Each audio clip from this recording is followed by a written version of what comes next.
So we've just played the prototype of Time of Legends, Destinies, which uses the Chronicles of Crime kind of technology expanded. Just going to give you a quick flick of the map because I don't want to spoil too much. Bash, that's what we ended up with. We started with just a cross of things. That was... I really enjoyed it. I didn't think I'd enjoy it so much. It is by far my favourite story-based game that I've done, probably apart from Chronicles of Crime. Yeah. Because the way it delivers stuff and the way that you're listening in on each other's adventures, trying to glean stuff. And like I was gleaning stuff from Chris that might have been useful to me. And I went one route. There's a couple of routes you can go on each person. I've improved my stats quite a lot. If you do it through items, you can double up, and that was really helpful. I think what managed to help me perhaps more than you, that was down to not luck of the draw, but luck of where I went, was I racked up a lot of experience early on. Yeah. And I think I did less going to the same places. I kind of walked around a bit more. Yeah, well, I did go to the same place. I went to new places a lot. Yeah, and yeah. Because I wanted to explore the different avenues, I tended to, even though I probably didn't pay enough attention, because there was a few times where you probably uncovered something I should have gone, oh, I need to go there. Instead, I was too interested in expanding and exploring. Yeah. But no, that only because I felt it was intriguing. Yeah. It was, you wanted to do that because it was interesting. Which is new for me. And there's stuff that makes sense, like definitely, I'll point to you, when I went there, that made sense for my quest. Yes, it didn't make sense for me to go there. Although it was a risk. Yeah. But that's where I got what you needed as well. Yes, very true. So, but yeah, you say for me that made sense, but for you it made sense to do more stuff around this which area. I didn't really do. Yeah. So there is kind of, but you have two or three kind of hints about what to do on your card, which I guess these are going to be specific to each scenario. So this has on the back the kind of clues for me. The skill tests are done by rolling dice, and that's where your kind of skill things come in. So on the start, you don't have this many on. I've kind of built this up over the game because I'm awesome. It's clever with the smaller dice as well. So you always roll these, and these go 1 to 4. And then you count how many. So if I roll at 4 on the blue test, I would have 2 successes. But you also have these dice, which you can only use once, and then they're exhausted. And at the start of each turn, you get to unexhaust 1. So it's always a kind of question about what you do.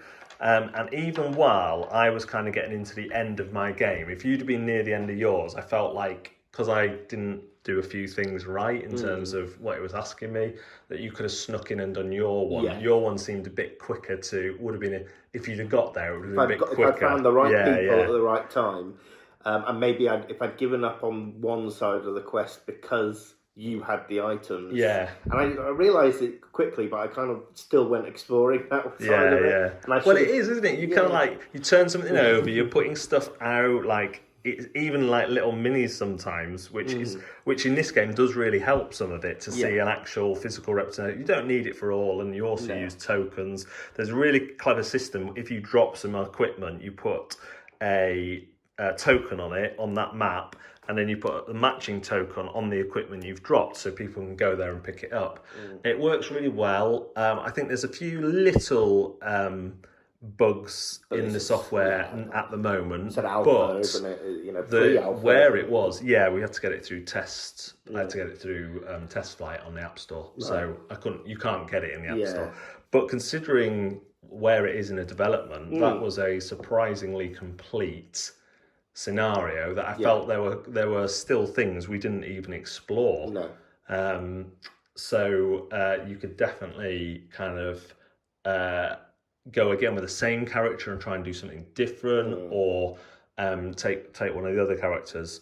So yeah, that was really impressive, and a different thing than what I've got in my collection. Yeah. And different again to Chronicles of Crime. You can see the elements, but I would say the focus is more on exploration rather than detection. Yeah. So you're exploring in a different way. In Chronicles of Crime, you're exploring to discover the truth. In here, you're discovering the truth, but you need to equip yourself as well, or there's tasks you need to do. And movement as Yeah, well to consider. movement. The physicality does bring something to it. It'd be great to see a Chronicles of Crime with a kind of map. Yeah, of the city. Yeah. Where you've got these little interest points. Noir style. Yeah. Although there is that noir style. Yeah. So yeah, I think I think this could convince people who don't like the detective one to try out some of the Chronicles of Crime stuff.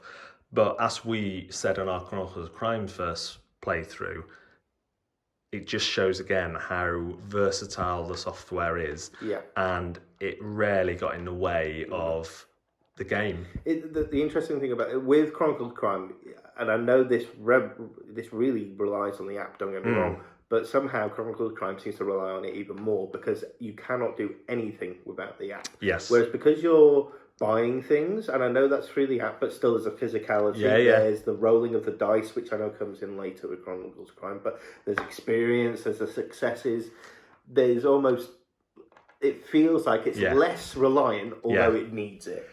There's the mitigation, which in Chronicles of Crime, the one with the dice, which is the red view, which is the least detective-y, it's more kind of Scooby-Doo crossed with Stranger Things. Okay. The skill tests are kind of like, this is 2 or 3 levels above them. In that one, you would just roll on whatever number you got. You have to get above 6, I think, for a success and stuff like that. You can build on this one is, I love this. I absolutely love the fact that, oh, well, I've got 4. Should I get 2 in this area? Because generally, getting a 6 or a 7 isn't too difficult if you're willing to spend some dice. But getting a 1, 2, or 3, that's a guaranteed. Yeah. If you get 2, that's guaranteed 2 successes. Given the amount of experience you were getting in the game, that was nothing. I mean, I've got a total of 8 experiences, I think, throughout the entire game, whereas you got at least 20. Yeah. I got bonus ones for that thing because you still got them. That's one I need to bring and the up, card actually. as well. I don't want to. I'll show the bottom of it. So basically, +1 experience every time you get exactly 2 successes. Yeah. So that was great. That really helped, especially early on. I was getting at least 3 after that, though. That's the trouble. Yeah. I was tempted to get rid of it at one point. Excellent. So that is Time of Legends Destinies. Really interested to see where they take this. Obviously, the Destinies bit is the Lucky Duck bit, and whether they use that with different IPs. The Time of Legends is the Joan of Arc IP from Mythic Games. Makes sense as a link up, and really looking forward to see where this goes. Thanks very much for watching. The link will be below if I put this up in time for the campaign to still be live.